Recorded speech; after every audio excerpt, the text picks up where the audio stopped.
Silas inclined his head. As you wish, Director.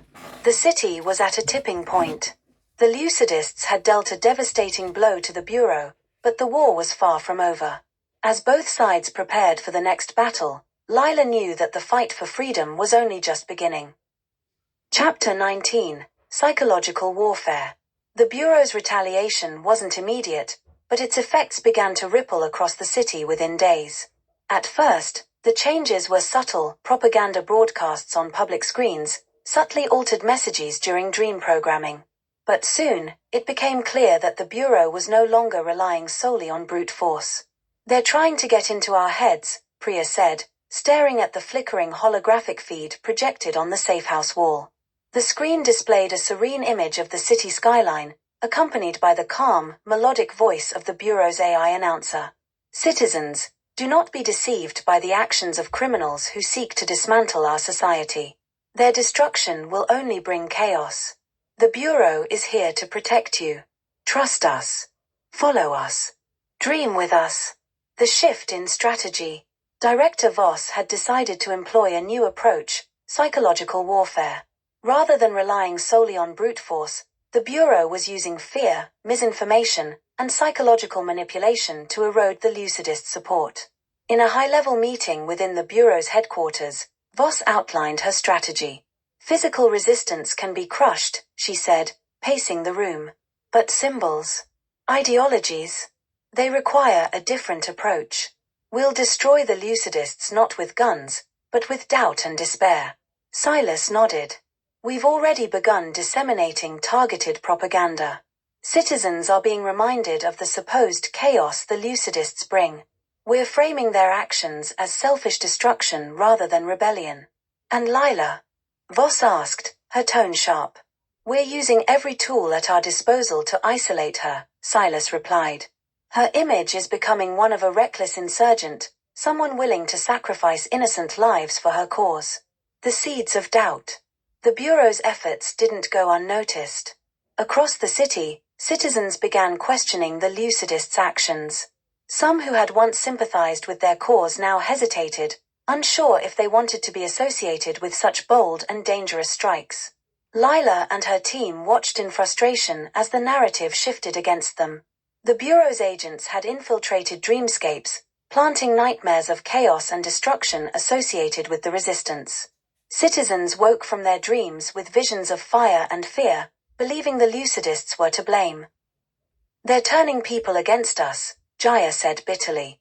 "Even those who supported us are starting to believe their lies." A targeted attack.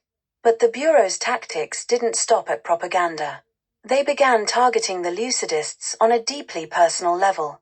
One night, as Lila tried to rest in the safe house, she found herself trapped in a vivid, suffocating dream.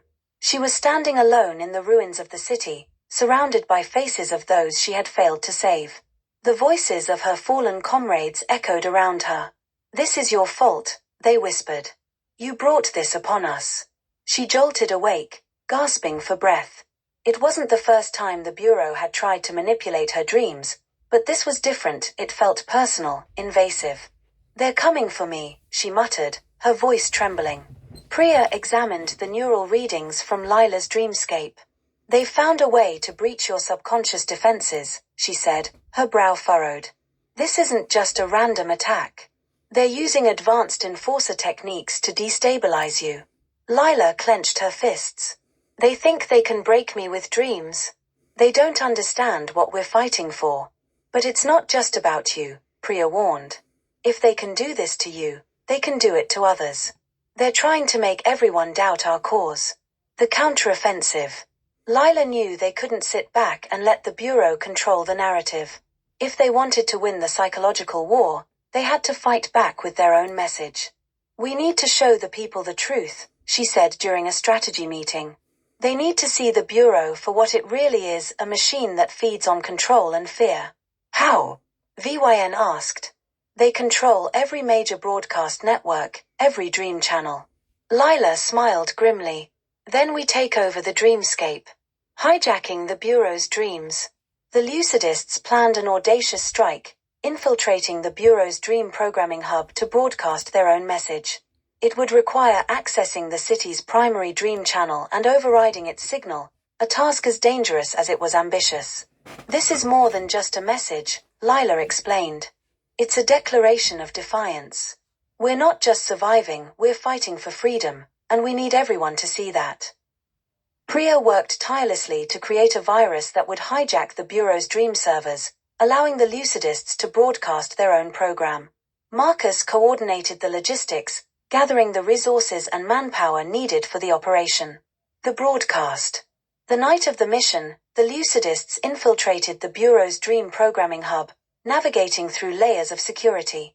Priya's virus worked flawlessly, and within minutes, they had control of the dream network. Across the city, citizens were pulled into a shared dream unlike any they had experienced. In the dream, a towering figure resembling the Bureau's emblem shattered, revealing a hidden network of gears and chains. A voice echoed through the dreamscape, Lila's voice. "This is the truth they hide from you," she said. "The Bureau doesn't protect you, it controls you. They fear your freedom, your power. Together, we can break their chains. Together, we can dream freely." The broadcast lasted only a few minutes before the Bureau regained control, but it was enough. Across the city, people woke with a new sense of awareness. For the first time, they questioned the Bureau's authority and their own role in perpetuating its control. "It worked," Priya said, her voice filled with relief as the team regrouped. "We showed them the truth." The Bureau's response. At Bureau headquarters, Director Voss seethed with rage. "They've turned the dreamscape against us," she snarled. "Double the efforts. I want Lila and her team found and eliminated." Silas nodded, his expression cold. "We'll intensify our search. But they've gained ground tonight. The people are beginning to doubt us." As the city stood at a crossroads, the battle for its future grew more intense. The Lucidists had struck a powerful blow, but the Bureau's grip was far from broken. Lila knew the fight was far from over, but for the first time, she saw a glimmer of hope. The people were beginning to awaken not just from the Bureau's dreams, but from its lies. Chapter 20, The Rising Tide. The city stirred like an organism slowly waking from a long slumber. The Lucidists' daring broadcast had planted seeds of defiance in the minds of citizens who had long accepted the Bureau's control as inevitable. Whispers of rebellion echoed in alleys and homes, cautious yet undeniable. In the safe house, Lila watched a newsfeed from one of the underground channels. The footage showed graffiti blooming on walls where once only the Bureau's propaganda banners had stood. Slogans like "Break the Chains" and "Dream Free" were scrawled in bold, defiant strokes. "It's working," Jaya said, a flicker of hope in her voice. Lila nodded, her mind racing. "But hope isn't enough. If we don't act fast, the Bureau will snuff it out before it can grow." The sparks of rebellion. Across the city, small acts of defiance began to disrupt the Bureau's meticulous control. Workers in the manufacturing districts started leaving their shifts early, their productivity mysteriously declining. In the entertainment hubs, performers slipped coded messages into their routines, urging viewers to question the Bureau's narrative. Priya, monitoring the dreamscape activity, reported a surge in unapproved dream patterns. "People are experimenting," she explained. "They're trying to lucid dream on their own, breaking away from the Bureau's programming." Viwen leaned back in her chair, a rare smile on her face. "Looks like the Bureau underestimated how much people want to be free." A meeting of minds. Lila knew that scattered acts of resistance wouldn't be enough. The people needed to come together, to organize, to fight. "We need to unite them," she said during a strategy meeting. "If we can create a network, we'll have a real chance at challenging the Bureau." "But how?"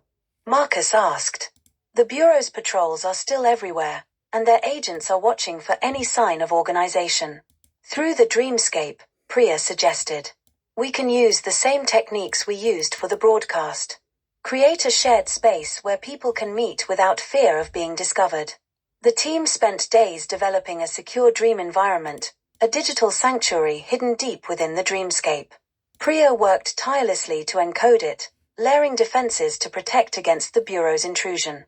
When it was ready, they sent out the invitation through the underground network, a call for the brave, the curious, and the defiant to join them in the dream.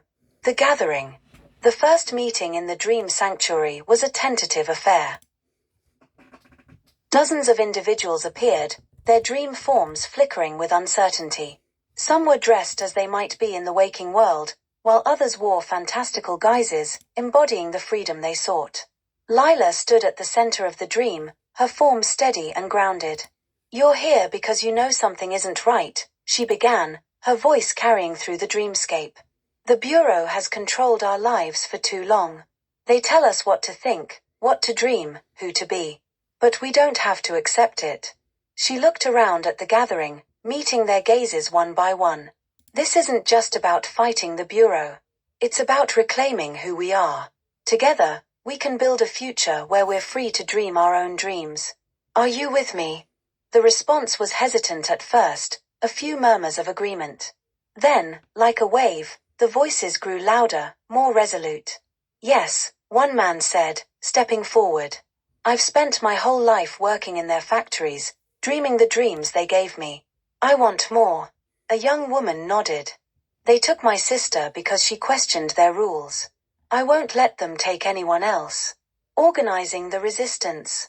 As the meetings continued, the Dream Sanctuary became a hub for the burgeoning resistance. Skills and resources were shared, alliances formed. Engineers offered to build devices to disrupt the Bureau's surveillance systems, while artists created new symbols of hope to inspire the city. The Lucidists worked tirelessly to coordinate these efforts. Lila and Priya took turns hosting the meetings, while Marcus and Jaya organized supply runs and training sessions for new recruits. "This is bigger than us now," Viwen said one night, watching the Dream Sanctuary fill with more people than ever before. "It's becoming a movement. The Bureau strikes back." But the Bureau was not blind to the growing rebellion. Director Voss received reports of increasing unrest and unauthorized dream activity. Her patience was wearing thin. "They think they can organize under our noses," she said, her voice icy. "Silas, I want this dream sanctuary found and destroyed." Silas inclined his head. "We're already working on tracing the source of the activity. It's only a matter of time." "Good," Voss replied. "And when you find it, I want Lila brought to me. Alive." An ambush. The Bureau's agents struck during one of the sanctuary's largest gatherings. Silas had tracked the dream activity to its source, and the enforcers launched an assault, tearing through the sanctuary's defenses. Lila was in the middle of addressing the group when the dream began to shudder and fracture. "They found us," she shouted, her voice cutting through the rising panic. The Lucidists sprang into action, guiding the dreamers to safety through hidden pathways Priya had built into the sanctuary. But the Bureau's enforcers were relentless, their presence like a shadow that couldn't be escaped. As the dreamers fled, Lila stayed behind with Priya and Viwain, trying to hold off the enforcers long enough for the others to escape. It was a losing battle, one by one. The sanctuary's defenses crumbled. "Go," Priya urged, pulling Lila toward an exit. "We'll find another way to fight." Reluctantly, Lila followed, her heart heavy as the sanctuary collapsed around them. The aftermath. The loss of the Dream Sanctuary was a devastating blow, but it wasn't the end. Many of the dreamers had escaped, and the connections they had formed remained strong. Back in the safe house, Lila addressed her team. "We may have lost the sanctuary, but we haven't lost the fight. The Bureau is scared of us, they wouldn't have struck so hard if we weren't a threat. Now we show them what we're capable of." The room filled with nods of agreement, the fire of determination rekindled. The rebellion was growing, and the Bureau knew it. As the city teetered on the edge of revolution, both sides prepared for the inevitable clash. Chapter 21. The Final Confrontation. The air in the city was thick with tension, a palpable charge that seemed to vibrate through the streets. The Lucidists had reached the breaking point in their struggle against the Bureau. For weeks, acts of rebellion had spread like wildfire, workers walking out of factories, artists painting symbols of resistance, and dreamers planting messages of hope in shared dreamscapes. But the Bureau had responded in kind. Surveillance drones buzzed through every district, enforcers patrolled the streets, and the propaganda machines worked overtime to paint the Lucidists as dangerous anarchists. The city was a pressure cooker, and everyone knew it was only a matter of time before it exploded. In the safe house, Lila and her team prepared for what they knew would be their most decisive mission yet, a direct assault on the Bureau's primary dream network. "This is it," Lila said, her voice steady but charged with emotion. "If we can take out the central network, we'll sever their ability to control dreams. The people will be free to think and dream for themselves." Viwen leaned forward, studying the map Priya had projected on the wall. "It won't be easy. The network's core is buried deep beneath the Bureau's headquarters, surrounded by layers of security. Nothing about this fight has been easy," Marcus said, his tone grim. "But we've made it this far. We can finish it." The plan. The mission was divided into 3 phases. Infiltration. Jaya and Priya would hack into the Bureau's external systems, creating a diversion to draw the enforcers away from the headquarters. This would give Lila's team a narrow window to breach the perimeter. Destruction. Lila, Vyn, and Marcus would penetrate the lower levels of the building and plant explosives on the Dream Network's core servers. Escape. Once the charges were set, they would exfiltrate through an old maintenance tunnel that Priya had discovered in the city's blueprints. The night of the attack. Under the cover of darkness, the Lucidists moved into position. The streets near the Bureau's headquarters were eerily quiet, the usual hum of activity replaced by an oppressive silence. Priya's voice crackled through the comlink. "Diversion is live in 3, 2, 1. Across the city, explosions erupted, targeting Bureau patrol routes and outposts. Enforcers scrambled to respond, leaving the headquarters more vulnerable than it had been in years. "Move now," Priya urged. Lila led her team through the shadows, using the chaos as cover. They slipped past security checkpoints, their movements swift and precise. The core. The core of the Dream Network was a cavernous chamber filled with towering servers that hummed with an almost ominous energy. Lila felt a shiver run down her spine as she looked around.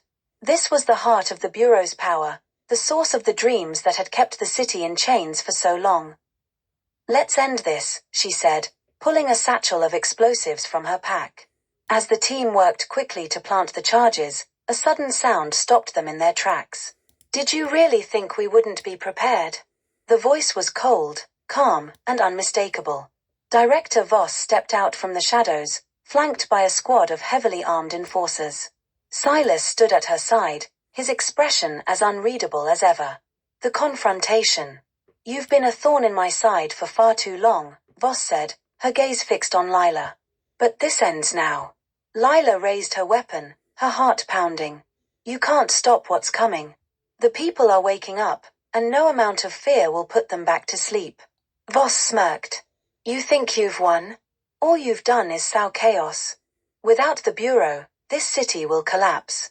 "Better chaos than control," Lila shot back. The room erupted into chaos as the Lucidists clashed with the enforcers.